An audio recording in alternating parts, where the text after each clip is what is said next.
¿Qué tal? ¿Cómo les va? Muy buenos días. Tal como les decíamos, la entrevista a Telebuen Día del día de hoy es con Álvaro Garcé, candidato a la Intendencia de Montevideo. Garcé, ¿cómo le va? Buenos días. Buen día, Nicolás. Muchas gracias. Un gusto estar acá. ¿Le gusta que le digan, o en realidad prefiere que le digan candidato a la Intendencia por el Partido Nacional o por el Partido de la Concertación? Por el Partido de la Concertación, porque eso es lo que responde a la realidad. Bueno, pero no deja de ser el representante del Partido Propuesto por el Partido Nacional, por supuesto, pero sí, estamos identificados con la Concertación como ciudadanos desde el momento en que se empezó a manejar la idea de la Concertación hace ya unos años. Bien.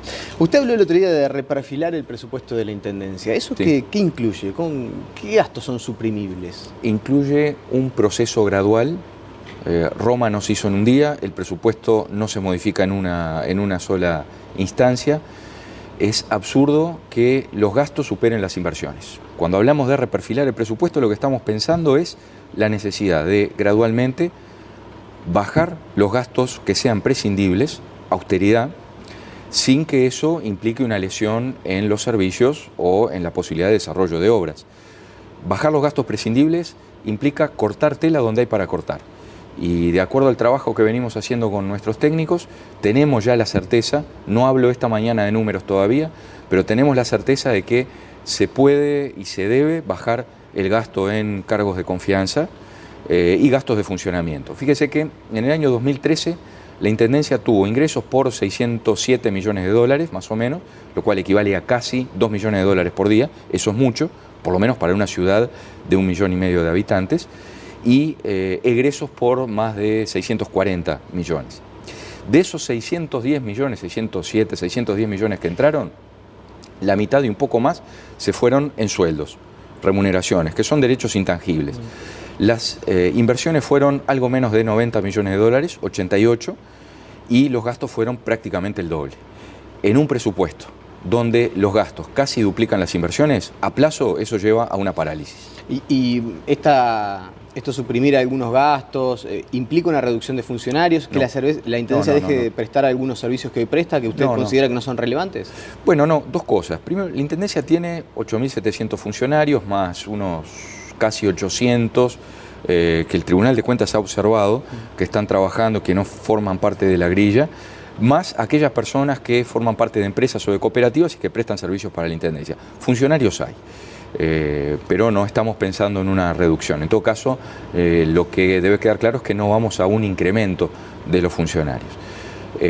Con respecto a servicios prescindibles, la Intendencia ha ido ensanchándose al punto que el organigrama hoy en el papel son 17 carillas. Es decir, es difícil entender en el papel, cuanto más en la práctica. Por lo tanto, lo que deberíamos hacer es reconcentrar la Intendencia en sus objetivos primarios, en lo que son típicamente departamentales y en lo que hace a los municipios, lo municipal, tercer nivel de gobierno. Donde hay duplicación, evidentemente lo que se debe hacer es transferir las funciones al gobierno central y evitar la duplicación. ¿Por ejemplo? Bueno, yo creo que hay demasiadas tareas, demasiadas divisiones, demasiadas direcciones. Yo diría que no habría, por ejemplo, vamos por lo constructivo, lo que no hay que descuidar.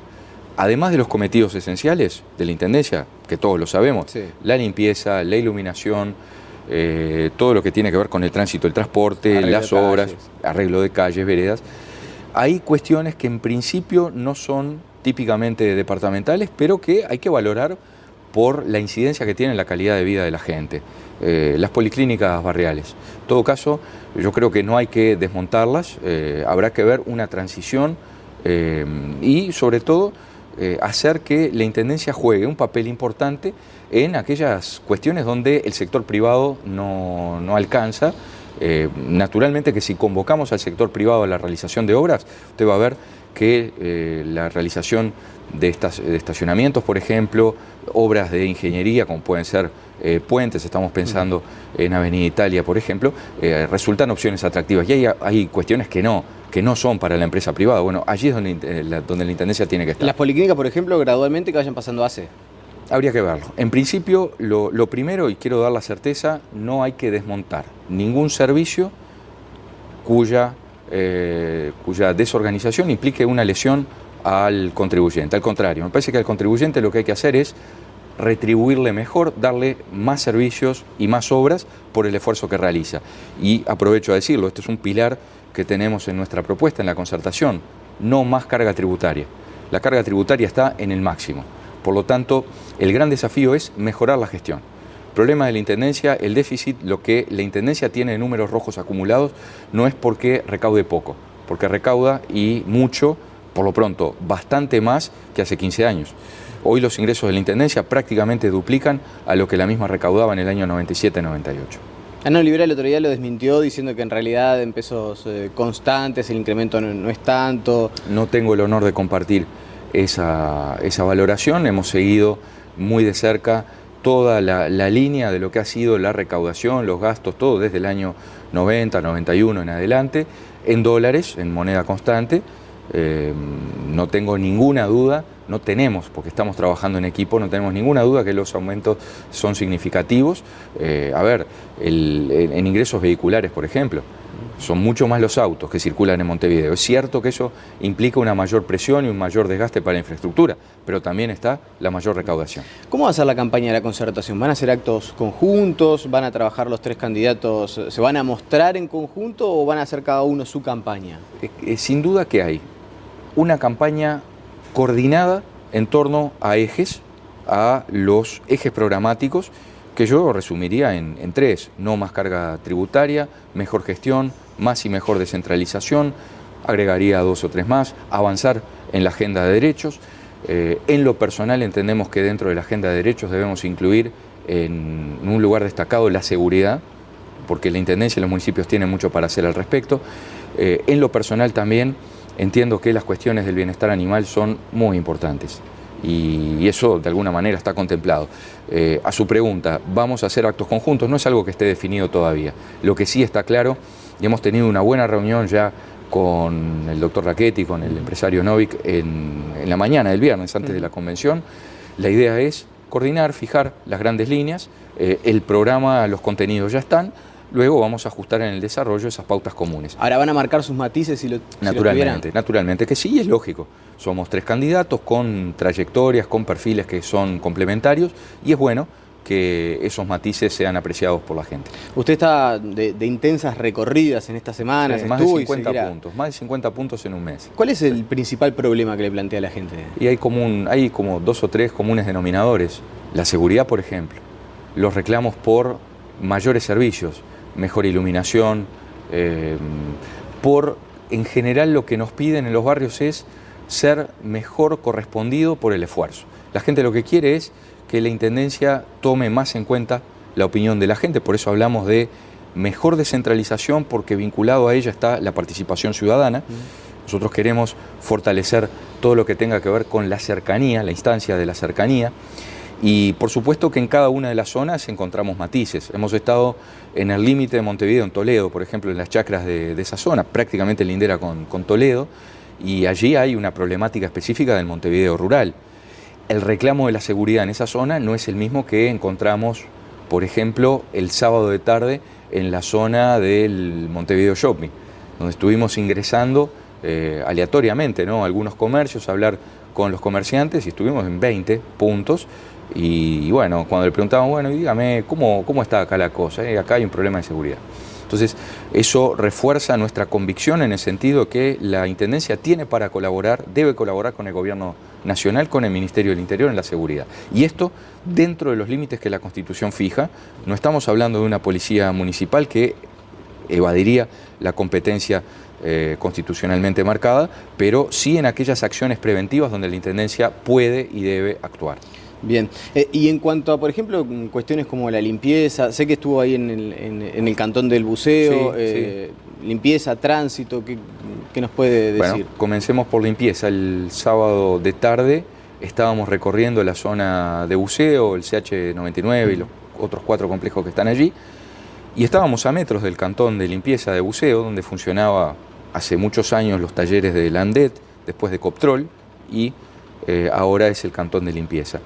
Y allí debo agradecer el gesto, se nos permitió, a los ediles naturalmente que que nos acompañaban, por supuesto que les está permitido el ingreso, pero en definitiva fue una gentileza dejarme pasar, porque llegamos sin previo aviso, el director además se hizo presente inmediatamente, y constatamos en el lugar, en la operativa del día a día, que ese cantón no puede seguir funcionando allí. Sabemos que el tema fue tratado en la Junta Departamental, nosotros somos de la idea de cuanto antes trasladar ese cantón, naturalmente asegurando el destino de los fondos que se obtengan por la venta de un predio que tiene un valor importante y que debería ser destinado con seguridad a vivienda. Ustedes seguramente van a, en caso de llegar a la Intendencia, vender ese predio a privados seguramente. Y asegurar la construcción de viviendas en ese mismo predio. ¿Viviendas municipales? ¿Viviendas de la Intendencia? Evidentemente el predio es municipal, estoy pensando en un fondo social de vivienda y sobre todo terminar con un problema que realmente se ve de día, mucho más imagínese lo que es en la noche, con los ruidos, con todo el trastorno para el descanso y para la vida de los vecinos. Bueno, y en cuanto al tránsito, usted ya habló, entre otras cosas, por ejemplo, de facilitar la circulación en Avenida Italia por intermedio del cantero. Alguien le va a decir, bueno, pero cada vez estamos vendiendo menos boletos. Plantear la posibilidad de generar una nueva modalidad de transporte en Avenida Italia puede ser un inconveniente. Bueno, a ver, cuando hablamos de medidas a futuro, yo creo que hay que empezar por lo que debe ocurrir hoy de mañana. La Intendencia debería detener hoy la obra de General Flores para evitar allí errores que se han cometido, por ejemplo, en el corredor Garzón. El corredor Garzón, a nuestro juicio, es indefendible. Primero como usuarios, hemos visto todo el proceso de la construcción. Fuimos de los que pensamos allá por 2012 que los problemas iniciales se iban a corregir. Abrimos un crédito en ese sentido, pues vimos con el tiempo simplemente que el corredor estaba mal concebido, ahora, ¿no estaba es mucho mal construido. Que levantarlo, que hay que destruirlo? No es mucho. No es mucho y si usted va por la zona va a ver qué es lo que piden los vecinos. A ver, si un vecino tiene que esperar el ómnibus en la vereda de Garzón sin un refugio, esto en el caso de los ómnibus que van fuera del corredor central, si el vecino tiene que llegar hasta una parada angosta, que está mal construido porque está mal diseñado, porque el lugar no daba. El problema no es el corredor, el instrumento, el corredor como opción, sino el lugar donde se construyó y la forma en que se construyó. Entonces, allí lo que hay que hacer es volver al viejo formato de una avenida donde se pueda circular con comodidad, con sendas solobús que sean eficaces para lograr el objetivo. El objetivo es agilizar el tránsito y el problema de los giros a la izquierda, más allá de la cuestión de la coordinación de los semáforos, es un problema difícil de resolver, es decir, que tiene una funcionalidad que está mal en la base y que no admite otra solución que... ¿Y la terminal? La terminal, el problema es el lugar donde se construyó. El lugar para la terminal no era el que se eligió, era otro, era la plaza. La terminal no tiene mucho sentido, fíjese que los ómnibus que venían y tenían que ir para atrás, estaban aumentando el tiempo de recorrido varios minutos, por lo menos 6, 7, 8 minutos. Eso es mucho tiempo para la gente. Entonces, el problema de la terminal es que fue mal emplazada. Y bueno, habrá que aprovechar sus posibilidades, pero ahí hay un error básico. Y un error además que ha costado decenas de millones de dólares, ¿no? El corredor Garzón ha costado en su conjunto 80 millones de dólares, de los cuales más de la mitad fueron aplicados a la obra de Garzón en sí. Ahora, volviendo al tema de Avenida Italia y la venta de boletos. Sí, bueno, ahí hay dos cosas. Primero, en Avenida Italia hay una gran oportunidad desaprovechada, el cantero central. Segundo, el tema de la disminución en la venta de boletos, que es otra cosa. Bueno, en el caso de la venta de boletos, lo que estamos viendo es que la gente se está volcando cada vez más a las opciones individuales de transporte. ¿Por qué? Y bueno, porque no está encontrando en el transporte la solución que quiere. Ese no es solo un problema del sistema de transporte, es un problema de tránsito también. Es decir, hay que distinguir los problemas del tránsito y los problemas del transporte. En el caso específico del transporte hay un tendido de líneas que responde a una ciudad que ya no existe, porque esas líneas fueron diseñadas hace 40, 50 años y ha habido cambios demográficos muy importantes. Entonces, creo que ahí lo que hay que hacer es ponerse a trabajar con las empresas y con las cooperativas para lograr que el transporte en la ciudad sea atractivo. Invertir en transporte colectivo es mucho más barato y más eficiente que las opciones individuales. Las ciudades que resuelven mejor la cuestión del transporte tienen, distintas opciones que pueden ser sendas solo bus, pueden ser troleibuses, pueden ser vías de circulación rápida, distintas opciones. 1 metro es muy caro y es inviable en Montevideo, pero las ciudades que mejor resuelven lo hacen a partir de opciones atractivas, de modo tal que la gente deje el auto voluntariamente, no en una forma impuesta, y se vuelque por el transporte colectivo. Cuando habla de convocar a privados para ese medio de transporte por Avenida Italia, ¿priorizar, por ejemplo, las actuales cooperativas de transporte?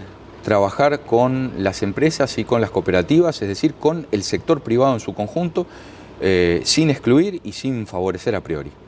Y cuando hablamos de llamar al sector privado para la construcción de las obras, el shock de obras que Montevideo necesita, porque tiene un atraso de décadas, estamos pensando en la opción, por ejemplo, en el instrumento de la participación público-privada. Bien. Le quiero consultar también por el zoológico, un tema que tiene larga data en Montevideo, que hay quienes reclaman su cierre. ¿Cuál es la visión que tiene Álvaro Garcés en torno al destino del zoológico? También es otra oportunidad hasta ahora desaprovechada. Nosotros vemos en el zoológico la posibilidad de concretar un parque conservacionista. No queremos un zoológico que sea cárcel o un zoológico donde los animales estén en situación incompatible con el bienestar animal. Por lo tanto, vemos allí la gran posibilidad de construir un centro de atención para las mascotas. Ya tenemos números al respecto. Con un día de recaudación de la Intendencia se puede construir allí un centro para la atención de mascotas que funcione como un hospital. La infraestructura la debería proveer la Intendencia, la gestión debería hacerse en acuerdo, en convenio con la academia, con la Facultad de Veterinaria y con las organizaciones, la sociedad civil. O sea que la idea que ustedes tienen es cerrar el zoológico tal cual nosotros lo divisamos hoy. Convertirlo en un parque, en un paseo, mantener el paseo donde se pueda exhibir en condiciones de dignidad las especies autóctonas que están amenazadas, que en lugar de ver, que sea la pobre jirafa que va quedando, cómo está allí, que los niños puedan conocer mucho más de la fauna autóctona, que eso sirva como espacio para la procreación de especies que estén en peligro de extinción, que sirva en ese sentido como una especie de santuario, que aquellos animales que puedan ser liberados lo sean y los que no sean mantenidos allí, pero reitero, en condiciones dignas. Y anexar ese hospital para mascotas de forma tal que se pueda dar atención. Ese es un problema que no se tiene hoy a nivel estatal, no existe la respuesta la dan organizaciones que hacen una tarea muy loable. Hace poco fuimos a visitar el complejo en Cerrillos de animales sin hogar, es una tarea formidable la que realizan y yo creo que, visto el cuadro de sufrimiento y el abandono que pudimos percibir allí, sería muy bueno que existiera el hospital, no solamente como un lugar para la castración o la desparasitación, sino que sirva también como un lugar para la educación y la responsabilización en materia de tenencia animal. Bien, le hago la última, y esto casi que entre nosotros, haciendo cuenta que no nos mira nadie. Que no es así. Que no es así, claramente. ¿Cuántas veces le dijo a su hermano que estaba loco cuando aceptó el desafío de ser el candidato? No exactamente con ese adjetivo, me dijo, como buen hermano que es, que lo pensara, como me lo dijo la familia y los amigos, y una vez que la decisión estuvo tomada, el mensaje no solo de mi hermano, de mi hermana, de mis padres, de toda mi familia ha sido para adelante, y en eso estamos. Y por suerte tenemos un respaldo que yo agradezco y destaco permanentemente de los líderes del Partido Nacional y de las agrupaciones. Y en particular, en cada una de las salidas a los barrios hemos encontrado una recepción de los dirigentes locales y de los vecinos que nos ha dado mucha fuerza.